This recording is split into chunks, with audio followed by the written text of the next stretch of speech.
protruding out, that is called a calcaneal spur. But remember, like majority of, like I would say out of 100%, 80% of the calcaneal spurs are not the cause of the pain. They are the result of the pain. That is the plantar fascia. That is, it is trying to stretch for pressing of the spur onto the heel pad that is causing the pain. So now how we deal with these plantar fasciitis?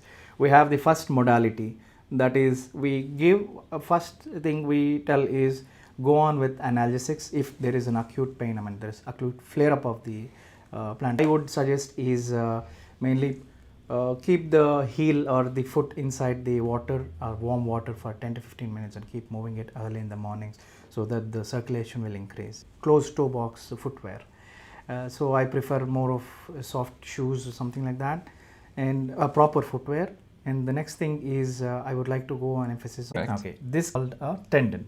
A tendon. Okay. All right. So now the ligaments. So this is the ankle bone. We call it a talus. This helps in this movement. Okay. And we have the heels. Okay. And who are like increasingly doing dieting or the osteoporosis conditions where there will be stress fractures of the calcaneum causing the pain in the heel. Okay. So after this bone is a we can say a connecting modality to a calf muscle here. Okay. Okay. Calf muscle. So the calf muscle, expandable. I mean, we can say it has a little bit of yielding, but it is not like very yielding like muscles. That's your point. Yeah. So, but these, though they are separate, that is the time, this is the most vulnerable area where it gets attached. It will cause a lot of stress. So, whenever there is some muscle or a tendon which is pulling at the bone attachment, it gets micro tears. Yeah. So, that is the time we get the inflammation. Okay. Yeah. All right. So that's why. But just a general question I wanted to ask. So basically, all of our body weight goes on here. What about this area? How does it help? So, so it's just not the whole body area. The first contact is going to be from the heel strike, okay? Yeah. And then the force of the whole body, carry the whole area over here. Sometimes it get infected or inflamed. Yes, it's inflamed. Inflamed because of the weight and the body. Exactly. So what is the major causes, doctor, for an inflammation? So the inflammation, what I found in this area, majority of the people are because of increased uric acid. That is people who are having gout. Okay. Yeah. So the gout, what happens, it likes to sit at the places of the attachments and the joints, especially the first metatarsophalangeal joint, or the plantar fascia, or few times even the knees or something. So it starts irritating and causing the inflammatory reaction. That is a cycle again. Okay. So again it causes wearing high heels very regularly. They would not be very happy going into flats very immediately. That's because the calf muscle would have become very tight. Tight already. Yeah. So that's why they might. Doctor, when I ask you about the high heels, what type of high heels are we talking about? Because there is the female, pencil, that the females, they wear like huge high heels. There is the male that when they were wearing their shoes for work, and there's a little bit of... mild to moderate, say, if there is an upliftment of, say, 10 to 20 degrees, it's not a big problem, really. Okay. And there are few people who, first it'll get relaxed and get stretched slowly. So 10 to 20 degrees or even 25 degrees should not be a big problem. But when it goes beyond 30 degrees... We have a question here. Why do I feel heat? Because of other general conditions like renals, the kidney problems, or they are having hypertension, or they are having any other inflammatory conditions like I was speaking about, rheumatoid arthritis or uric acid. Anything which gives a reaction, it swells up over there. Okay. Yeah. What is the best treatment, doctor, for it?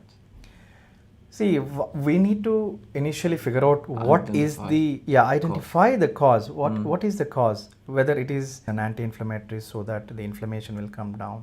Then teach them mainly the stretches, the tendo-Achilles stretches and plantar fasciitis. There is an exercises. For what is the exercises for which? So people who are having a heel pain, especially because of the tightness of the plantar fascia or the heel cord, it's better to do it's attached here.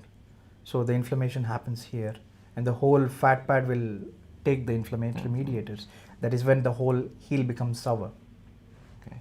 Doctor, we have a question here. Is the plantar fascial? I have plantar fascial, and sometimes I use thick socks to help me walk. Does that help? Yeah, help. Silicone cups. Yeah, Which we and put them inside yeah, the shoes inside a the little shoes, bit. exactly. It helps. Yeah. Okay. And I would try with sports shoes. I tell all my patients who are having, resistant heel pains to change over their footwear to sports shoes.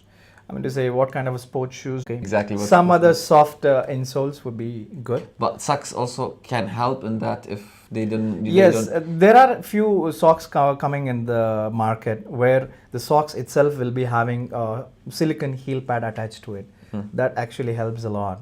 I have seen few people, yeah. so, all right. So, this is kind of answer of the question. Like Yeah. you can so use good it. footwear. If even that doesn't go, then we have always we take the support of physiotherapy.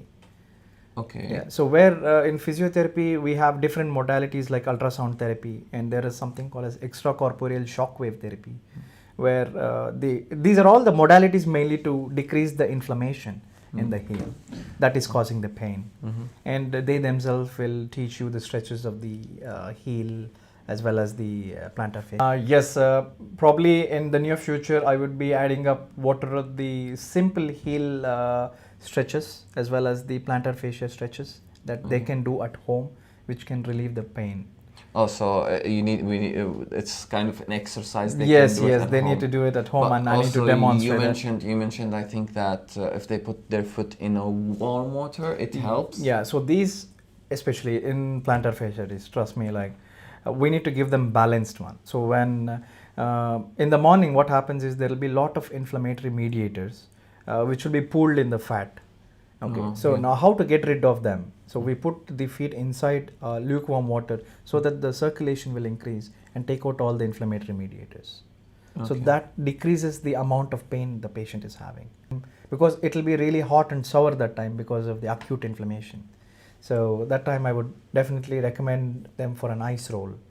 So we put. So, doctor, can you tell us something that if somebody have a plantar fascia, is there a way to prevent it or to know about it? Like, Yes. how would I know that I might have plantar fascia? I walk a lot and I walk a lot. Walking is not a contraindication, and it is very good for. But maybe because I'm walking. Start doing the walking tremendously, then again it has an impact on the heel. So what I would recommend is if the patient is like profusely obese and trying to lose weight by walking, I would suggest them to go on with something like swimming or cycling to reduce the weight first, and then start with walking. And even while walking, use a proper soft footwear will definitely help a lot. Help a lot.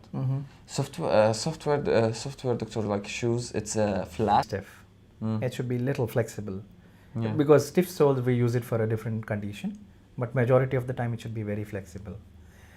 Yeah, and so That's yeah, we are that's most of the things I think, and we spoke about the flat foot, and you're walking and you're having that pain. Yeah, they can use the sports shoes at home, or they can use a specialized. The heel pain will come down. All right, amazing, doctor. I had another question. It's not about the heel though. Flat foot. Yeah. All right. Can it affect on the heel that much because it's flat? You need to have different shoes. So or no, the Converse. It is the Converse, because when you have a flat foot, your tendo Achilles is like stretched enough, and it is not causing much pressure on the heel cord. Oh, so you might not have it. You're not gonna Not have much, not much. it. But why it's more? The Converse, the heel. So- the heel cord, and so the inflammation will go on. Right. Okay. Yeah. Got it. Thank you, doctor. I Welcome. finished all the questions over here. Yeah, thank you. An Anas. amazing session about the heels. I never know about a lot of things, so I need to prepare. Yeah, thank you, my dear viewers and friends. If you have any other queries,